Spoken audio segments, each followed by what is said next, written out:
Ayan o, lakas ng leak. Ayan. Okay, wala. Toyota Vios na 2019. So mahina yung lamig. Okay, so hindi na natin start. Ito na lang po yung na tira na freon guys, no? So may leak to. So gawin natin dito ay share natin yung problema, no? Check up natin to.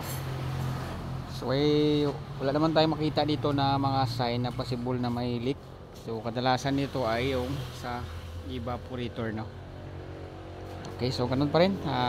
Tanggalin natin tong dashboard. Yun, no?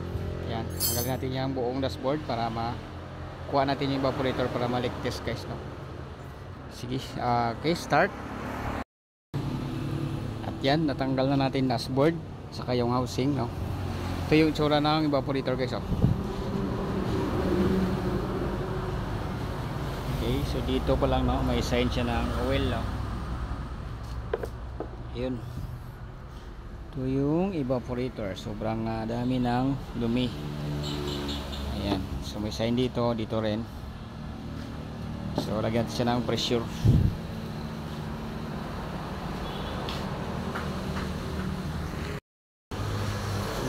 So may pressure na. Uy, ayan o, lakas ng leak.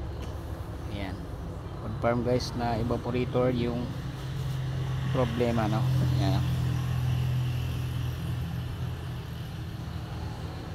Sige, palit tayo ng bago para siya. Okay, ito yung ipapalit natin na bago.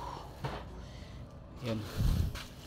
So balik natin yung expansion valve kasi leak lang naman yung problema, no?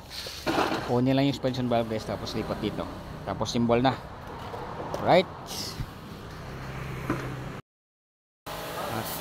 At yan guys, no? Tapos na po ito kasi naglinis lang kami ng condenser. So yung filter nya, no, binalik lang namin kasi bagong palit. So yan, ibalik na rin yung dashboard. Yan, okay na po ito guys. Replace tayo ng evaporator. Thank you for watching.